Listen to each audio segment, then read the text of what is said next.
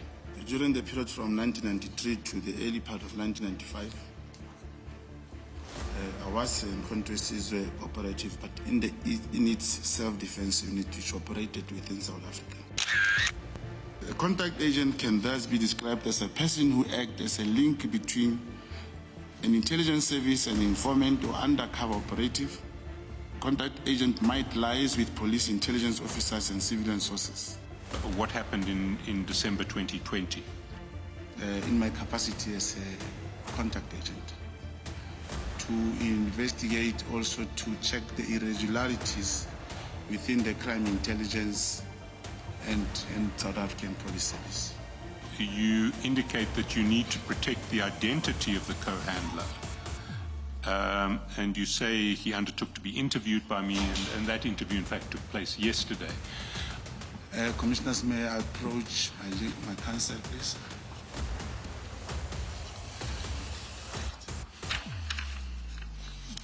Commissioners, I will take it that it is only the commissioners who have the name of my client. Trust us, Mr. Mkhotsi.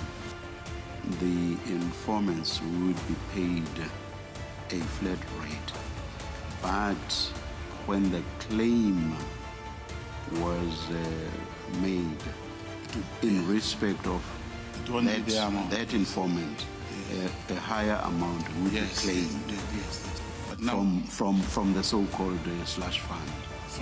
Yes, that's correct. Relate to us by you, this information is hearsay. And relate to you by your source, it is hearsay. So it is hearsay upon hearsay or double hearsay. Do you agree? I do not agree. Now, if a source says to you,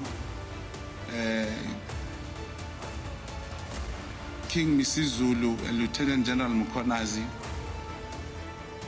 were recruited by the CIA, you start paying attention to everything they do. In my language, which is isiXhosa, hearsay is undiva. It's true, it's true. You know that? Yes, I know that. So all I'm asking you That's correct. is whether you accept or Yes. Yes, it was Mabaribari when it was first presented. Yes, I'm That's not correct. asking about what you would then thank you. establish Thank you, afterwards. There is something called Boko Haram. It was a presentation, intelligence presentation, which was presented to the former minister. I'm going to give a bit description about that presentation. Commissioners, it was 6 pages. The Boko Haram, it talks to a man who was known as John Wick. The story that Minister Begicelo was in Cat's house. It is true. We actually had to arrest Minister Cele at that time. The monies which Ket Matlala alleges to have given to Begicelo are there. What's your point exactly? It is clear that General Begicelo, he knew Vusi Ket Matlala beforehand. It is Matlala who told me that these people are very ungrateful. The same Matlala, he referred me to a high-ranking police officer, and I subsequently met with him. I knew him, this police officer, I also knew him, as we have conducted one operation with him in the past. He shared information with me of the intention to craft a negative finding in a disciplinary hearing against Major General Kunu. General Mkhonasi did mention Ket Matlala Brown Mkhotsi during his press statement. And it came out to everyone that on that day, Ket Matlala was found with a cell phone in prison. And indeed, and he called me, very furious. He said, Brown, can I tell you something? Mr. Mkhotsi, are you happy to finish the statement today? Not my call. Thank you. Thank you. Thank you.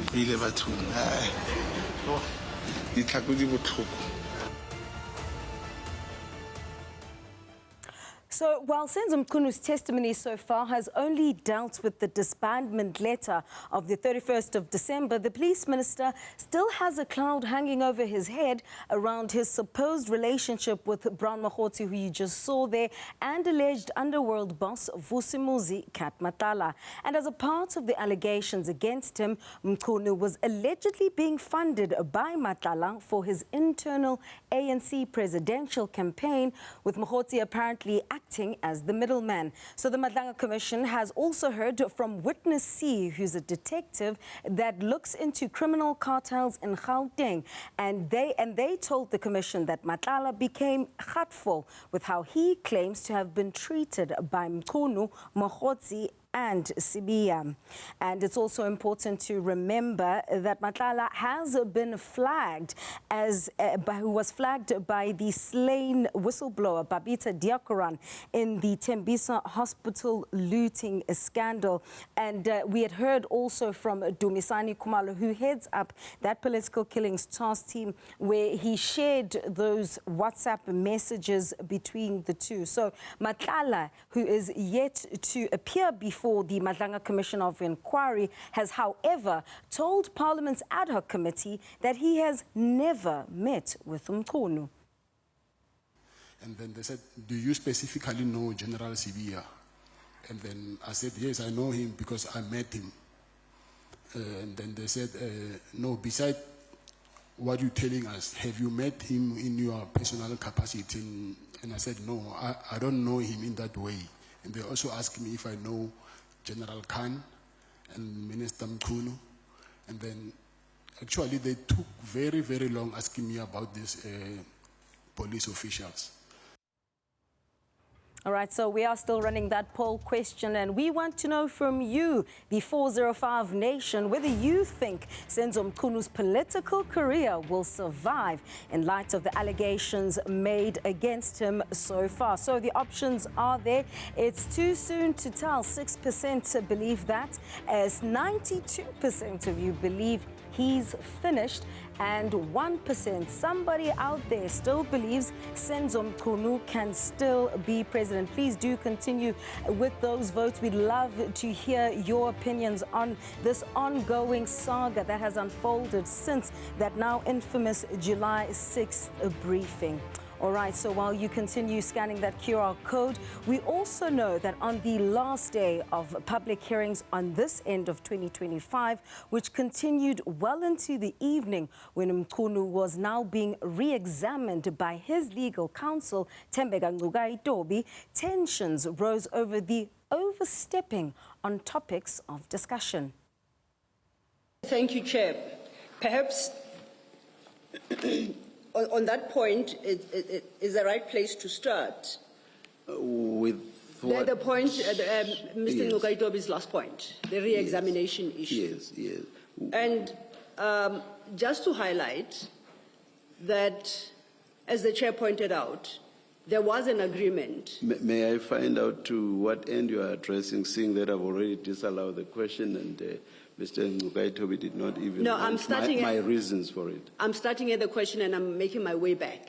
Yes. Because his reference to paragraph 208 was not the start of having strayed way beyond re-examination, but it was the end. And I would like to put my point across. The moment Mr. Ngcobo's re-examination went beyond the establishment and disestablishment of the PKTT, he went beyond the parameters of the agreement reached.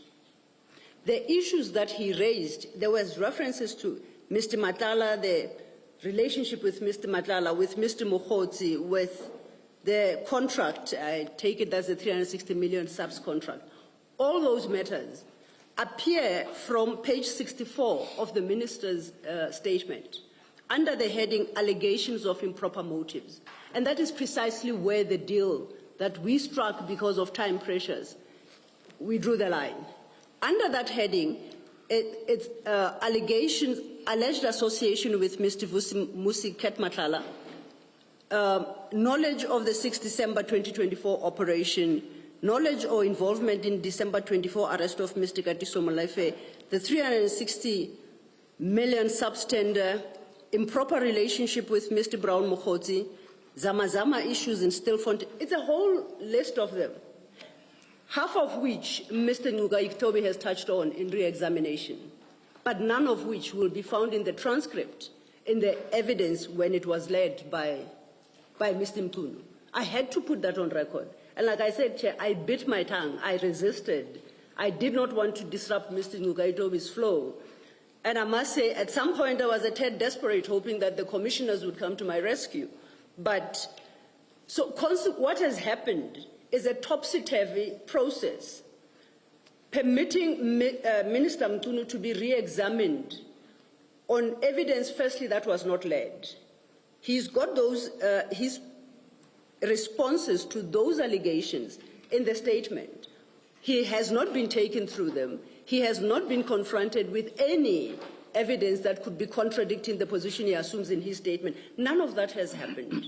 So now, on record and in public, he's had the opportunity to clear his name in circumstances where the evidence leaders have not fully articulated properly what the concerns about those issues are. It is exceptionally topsy-turvy, but it's all water under the bridge because it has happened. All right, so let's chat more about whether Senzo Mchunu's political career will survive what has been said so far, even though we must also reflect that he still has to give his entire side of the story, but optics matter in the most sometimes in politics. I'm joined by political analyst Dr. Levi Ndo. He is joining us via our video link. A very good afternoon to you, Dr. Ndo. I mean, we've been running a poll question today whether or not South Africans, the 405 nation, believe he will survive this. Your views? Good afternoon to you. Good afternoon to the viewers at home. We don't know whether he will survive or not. I say so because the commission is still in session. The commission has to fulfill its mandate. There are things that, in my view, the commission has to look at. The commission must look at the issues that will relate to corruption leveled against the minister. The commission must make a determination whether the minister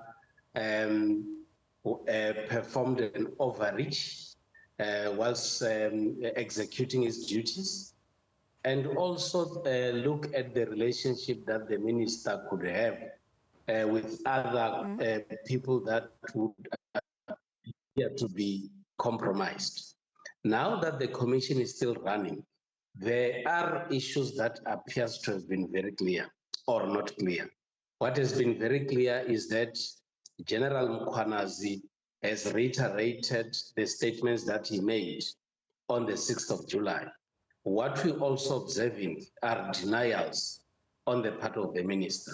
And there appears to be a gray line between the role of the minister and the role of the commissioner, which the commission has to make a final determination.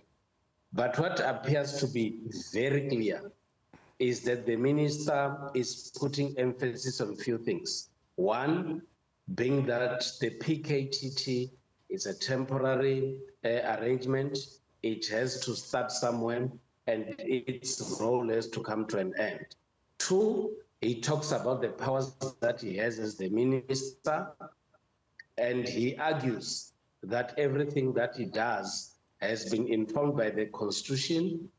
He has consulted with the legal advisor in his office. And of course, there are many other issues that the commission is raising and ourselves raising as ordinary citizens that still requires a response from the minister. Dr. Ziyanda, I want you to just hold it for a second as we actually go to a short break. And when we return, we'll pick up on that very point about the possible motive behind that disbandment letter. Was it willful ignorance? Was it because there was influence from underworld bosses? We'll get into more of that just after this. You don't want to miss that. Stay tuned.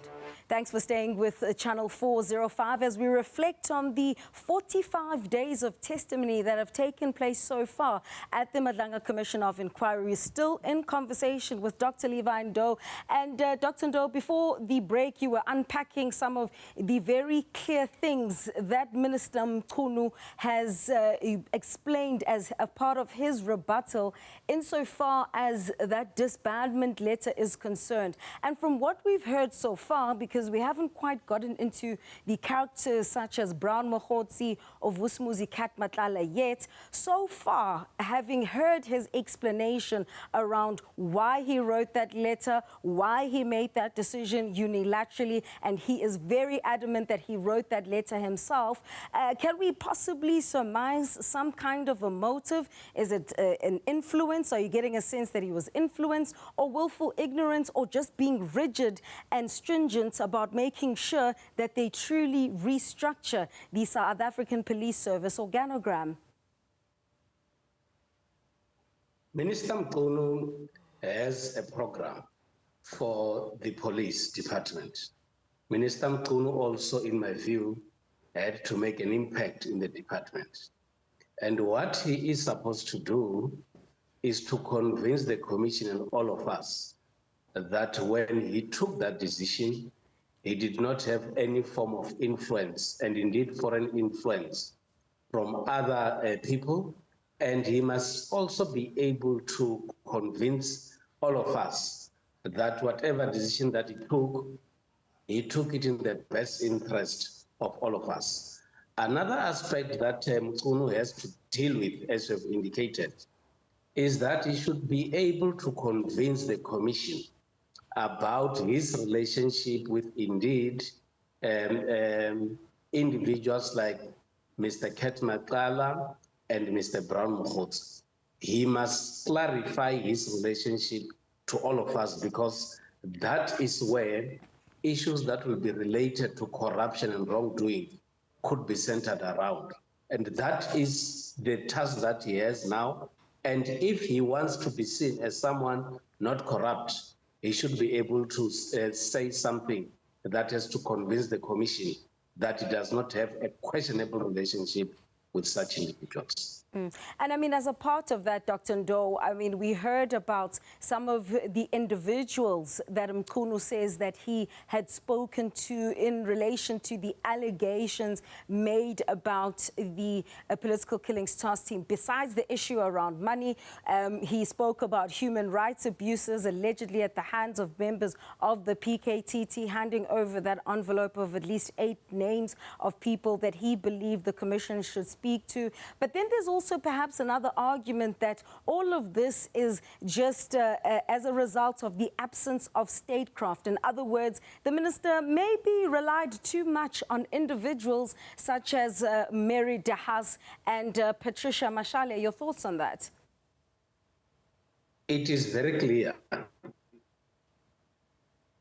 that there are certain considerations that the minister could have made before he could take this decision. The minister indeed does talk about certain events that took place before he could take this decision. He would refer to reports that he got years back, which were actually submitted to the police department. He talked about having meetings with certain individuals in the hierarchy of the police service. And what he also puts a lot of emphasis on are the issues that relates to the fact that the PKTT is a temporary arrangement that has to find its way out. But what also becomes very interesting is that there are issues that appears to be related to financial issues, that there is a lot of money that has been channeled towards the PKTT compared to other responsibilities of government. What, in my view, it's the argument by Mchunu is that whether you are investigating the killing of a politician or that of an ordinary citizen, killing remains killing, and the role of a police officer is to ensure that such is investigated and the perpetrators are brought to book. And one of the questions that I think all of us have to grapple with will be, do you only work effectively when you are in the task team, or you work effectively when you're just an ordinary police officer? Those are the arguments that, in my view, the people that are in the PKTT, the Commissioner and Kunu himself, still have to answer. And I mean, in the coming year, we are still going to get more from the police minister who's on a leave of absence with regards to this issue of Brown Mokhotsi and allegedly even now the suspended Deputy National Commissioner for Crime Detection, Shedrick Sibiya's alleged influence in trying to thwart certain investigations. We have the interim reports on the president's desk. How is that likely to have affected what the president is going to probably be reading over this holiday season? It will be difficult to tell what the president is going to do with the interim report. Even though I do not have authority to speak on investigative issues, I still feel that there is a lot of information that the commission will still need to have so that a very clear decision is to be taken. But one thing is for sure. What is very sure is that things are not going on right in the SAPS in South Africa. There are a lot of wrong things that are happening in the police service of our country, and people that are occupying senior positions are involved. It has also become very clear that a lot of wrong things have been going on in the Ekurhuleni metro that involves senior officials at that space. So those are things that are very, very clear. But when it comes to issues that will relate to corruption on the part of the minister, evidence that still has to come out that relates to corruption, and the relationship between the roles of the minister and that of the commissioner are things, in my view, that still requires a lot of clarity. Dr. Levando, thank you very much for your time. I know we'll probably still be talking well into the new year when the Commission of Inquiry resumes for 2026. We appreciate your time today. All right, so we are still running that poll question. You can also weigh in. You've heard Dr. Levando. Too soon to tell, I think, is where he is, pegging his bets. But will Senzo Mchunu's career rather survive in light of the allegations made against him so far? 6% of you believe it's too soon to tell, and 92% of you still believe he's finished, and now 3% believe he can't be president. That QR code is on the right-hand side of your screen. Please do join in on the conversation and on social media. It's at Newzroom 405. All right, still to come, we are also going to be looking into this issue. There's an urgent review of how witnesses at the commission are going to be protected, and it could potentially see the levels of transparency reducing in the new year. You don't want to miss that conversation. Please do stay with us.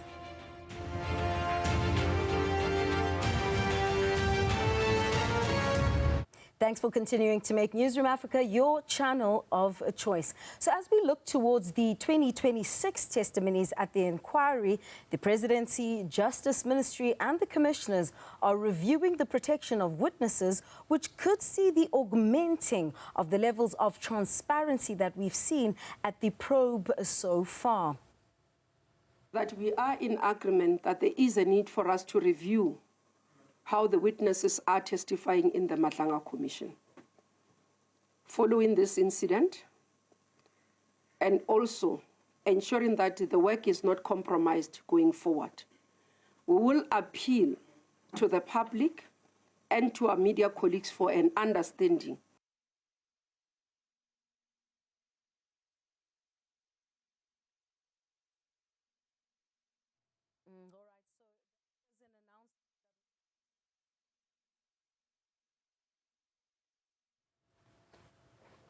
All right, so that was an announcement that was made by the Justice Minister on the day after, rather, the death of Marius van der Merwe, who testified at the Commission as a witness D. Now, we're joined on our Zoom link, rather, with Dr. Ugi Radulovic. He said I could call him that. He is going to be speaking more about this issue, about the levels of transparency and the protection of whistleblowers. Thank you very much for your time this afternoon, Dr. Radulovic. And I think one of the first questions I want to ask is, you know, when we look at the issue around the killing of Marius van der Merwe, who was offered protection but declined because he has his own security company, how much of his, you know, a brutal killing can be placed at the feet of the state, whether you're talking about the presidency, the commission, or even the Justice Ministry itself? Thanks for having me, Ziyanda. So I think that the fact that he declined protection is quite interesting, but I think that there was a mistake that he had given testimony partially in camera. That is, that we were still able to identify his voice.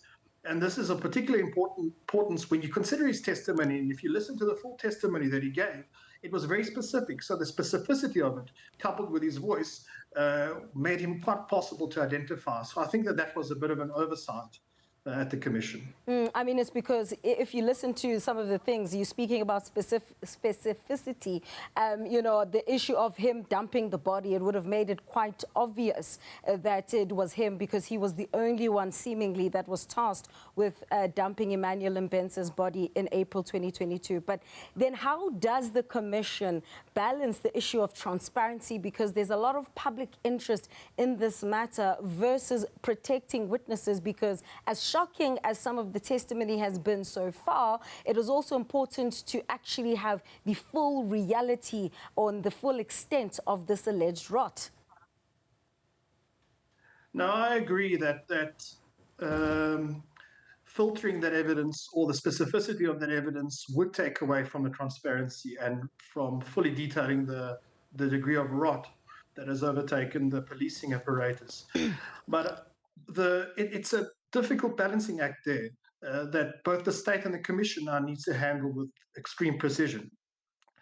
Whether this means now inserting future witnesses into the witness protection program, or being less descriptive in terms of what they're testifying about, that's a decision that they'll have to make and consider quite seriously.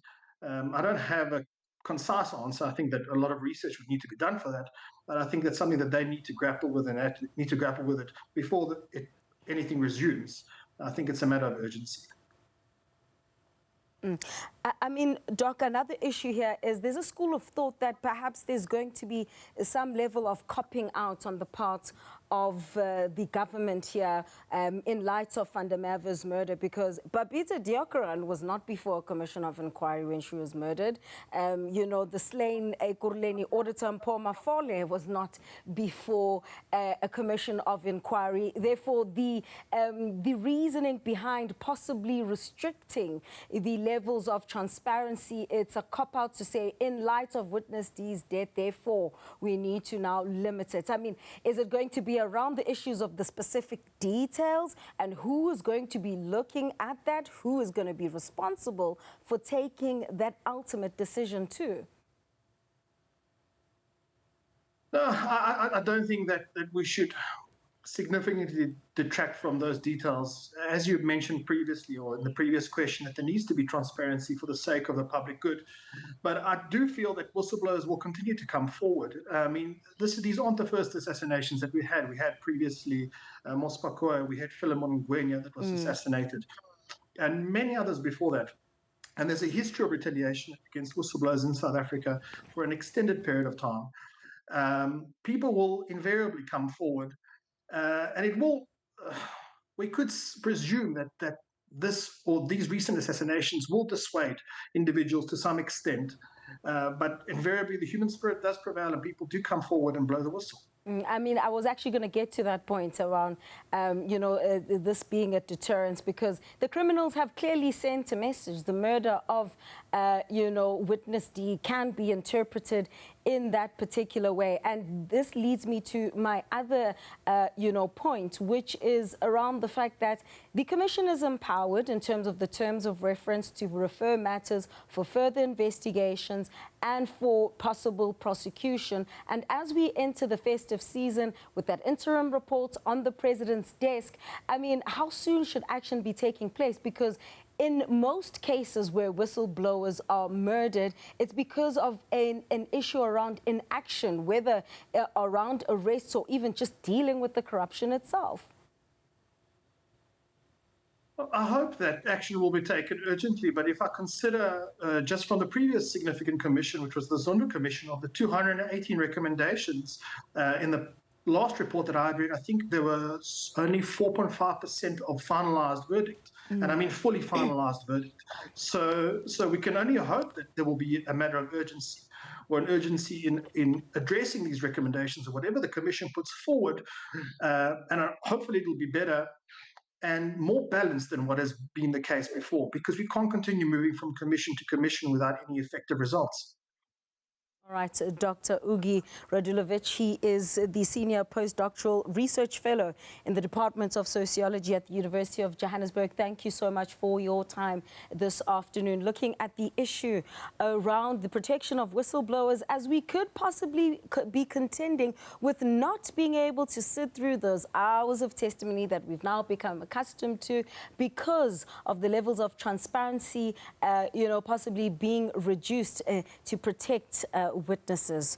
All right, so I want to take you to this because I want to take you through some of the testimony that you can look forward to in the new year. So we've heard many issues, and one of the key people that we saw appear just for a few minutes in November was Major General Lesicha Sinona. He's the KZN Hawks head, and he is now due to return on the 26th of January after his witness statement was not yet concluded. You'll recall that he has been implicated as being the one who advised Vusumuzi Kat Matlala to seek legal advice after his SAPS tender worth 360 million rand was cancelled. Someone that I know South Africans are looking forward to seeing is one Shedrick Sibiya, who was actually meant to testify on that last Thursday of public hearings, but we're told that he fell ill, and he is set to be one of those that is going to appear. Lots has been said about him, from that voice note that was played of Vusumuzi Kat Matlala, where we heard that the modus operandi of dropping off money, right through to the tensions that Sibiya and Lieutenant General Dumsani Khumalo had over the filling of key crime intelligence positions. He is going to be a star witness. We can look forward to that in the new year.